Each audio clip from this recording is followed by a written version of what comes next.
हम रात को ऑलरेडी भयंकर वाला लेट सोते हैं। सुबह 9 बजे से हमारी क्लास होती है, 9:30 ऑलरेडी बज चुके हैं और मेरी रूममेट अभी तक सो रही है। ये लड़की मेरी आवाज सुन के जाएगी। मुंह देखो इसका। मेरे अतरंगी प्रोडक्ट्स के साथ स्टार्ट कर। सीरम लगा। Ignore my hair, hair is not hairing today. Serum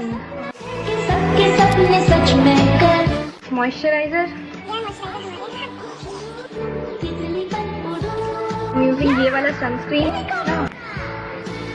जल्दी करो, लेट हो रहा है। जो लड़की खुद अभी 5 मिनट पहले उठी है मुझे सिखा रही है लेट हो रहा है। ये मेरी रूममेट का लिप बाम है जो कि हमारी आधी रात की नींद की निशानी, जो हमारी डार्क सर्कल है उसको छुपाने में मदद करने वाला है। ये तुम भी लगा लो, मुझे कंघी करने की जरूरत है। हम क्लास के लिए अभी नहीं निकले तो हमारा ब्रेकफास्ट गया और खाली बत्ती हमारे दिमाग, खाली पेट हमारे दिमाग की बत्ती नहीं जलती है। तो ओके बाय।